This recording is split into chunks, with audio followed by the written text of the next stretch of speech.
السلام عليكم ورحمة الله وبركاته. أهلا بيكم كل متابعينا على قناتنا كريز وحبان. يا رب تكونوا بخير.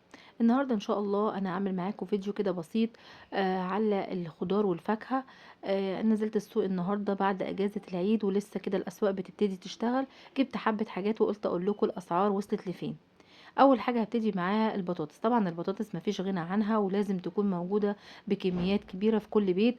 فجبت انا بقى كده حبه بطاطس، الكيلو وصل ل10 جنيه. على فكره كانت قبل العيد وفي اخر رمضان كانت غليت شويه. نيجي لتاني حاجة معانا البصل. طبعا البصل برضو من الحاجات المهمة جدا. واحنا متعودين ما بننزل السوق على طول بنشتري منه كميات ونخليها عندنا. البصل هنا انا جايباه النهارده ب 12 جنيه. وزي ما انتم شايفين انا بحب الحجم كده الوسط ده وبجيب الحجم الصغير برضو عشان بنحتاجه في الشوربة ومثلا للأكل أو حاجة. نيجي بقى للفلفل الرومي.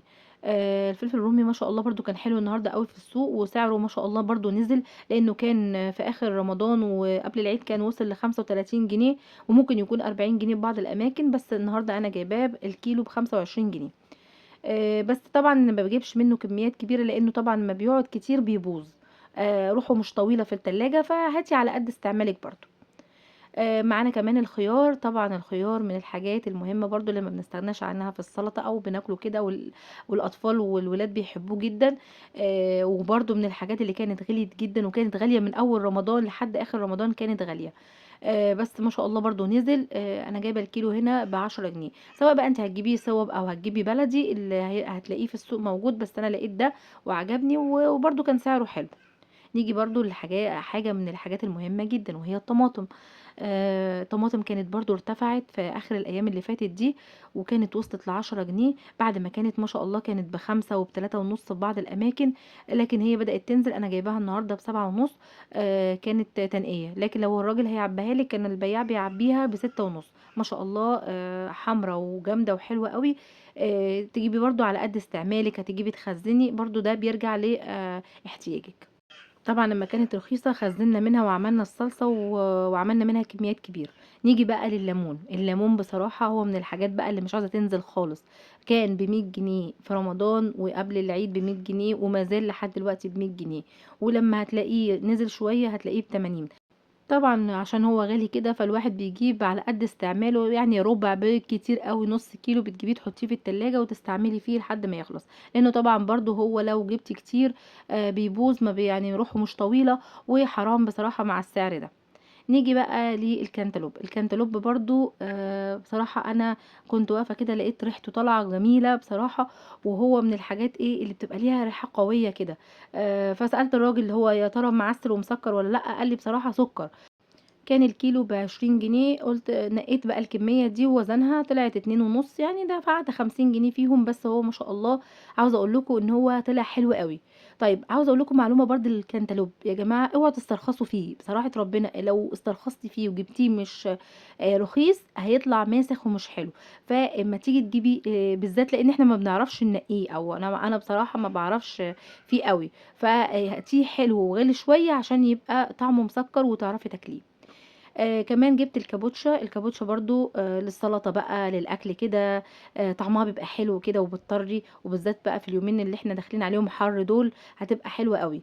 وكمان لقيت سعرها حلو قوي. لقيت الراجل بيقول لي الاتنين دول ب10 جنيه، والاتنين ما شاء الله يعني حلوين وكبار ومحملين كده، يعني مش فاضية ومش مهوية. ان كمان يعتبر سعرهم حلو لانها ساعات كانت بتوصل للواحدة ب7 جنيه وب9 جنيه وما بتبقاش في الحجم الكبير ده. عاوزة بس اقول لكم ان انا بقول لكم الاسعار اللي في المنطقة بتاعتي، يعني عشان بس ممكن يختلف من مكان لمكان. وجبت كمان دقيق السميد ده او دقيق البسبوسة، لاني بصراحة اليومين اللي فاتوا اما كنت اخر مرة جبت من عند العطارين اللي حواليا ما عجبنيش خالص وكان كارف شوية. فقلت لازم اجيب الكيس عشان اجربه برضو. وطبعا النوع ده اللي هو دوربيلا ده غني عن التعريف وكلنا عارفينه وبنستخدمه في الدقيق، وهو نوع عالي جدا وجودته كويسة قوي. انا كنت جايبة الكيس ده ب49 جنيه. وكمان جبت ازازة الزيت دي جبتها ب60 جنيه. طبعا الزيت ما بنستغناش عنه واستعمالنا فيه بيبقى كتير جدا. وتقريبا حتى لو احنا بنجيب زيت التموين ما بيكفيناش وبنضطر ان احنا نجيب مرة واتنين عشان استعمالنا في الزيت بيبقى بالذات بقى لو احنا بنقلي او كده. وكان ناقصني بصراحة الصفاية دي، كانت الصفاية بتاعتي باظت واتكسرت. فجبتها عجبتني بصراحة، لقيتها خامتها حلوة والماتيريال بتاعها كويس يعني، ومحملة كده وتقيلة، والإيد بتاعتها كويسة، فعجبتني وجبتها. قُلت برضه أقول لكم سعرها، أنا كنت جايباها ب40 جنيه. هاقول لكم تاني يا جماعة، الحاجات دي أسعار المنطقة اللي أنا ساكنة فيها. طبعًا أنا ساكنة في منطقة شعبية، فيمكن السوق بتاعها بيبقى أسعاره متهاودة شوية، غير مثلًا اللي بيروحوا يجيبوا من السوبر ماركت أو الكلام ده. فيعني نحط في حسباننا الموضوع ده. بس أنا حبيت أقول لكم إن الأسعار قلّت شوية عن الأيام اللي فاتت، من آخر أيام رمضان وأيام اللي قبل العيد على طول. كمان كان موجود في السوق جزر، برضه سعره نزل، كان ب5 جنيه، برضه نزل عن الأيام اللي فاتت. وكمان كان في طبعًا التوم اللي موجود دلوقتي في السوق، كان عامل 17 ونص. بس أنا لسه ما جبتش بصراحة. قولوا لي بقى الأسعار عندكم إيه، والتوم عندكم عامل كام، ويا ترى جبتوه والّا لأ، والّا لسه مستنيين زي ما ينشف شوية، والأحسن إن إحنا نجيبه دلوقتي والّا نستنى شوية؟ يعني أنتم إيه رأيكم في الموضوع ده؟ يا رب بقى الفيديو يكون عجبكم وتكونوا استفدتوا منه. ما تنسوناش بقى في اللايك وتشتركوا في القناة وتفعلوا زر الجرس عشان يوصلكوا كل جديد لو قناتنا عجبتكم. واشوفكم ان شاء الله في فيديوهات جاية كتير، والسلام عليكم ورحمة الله وبركاته.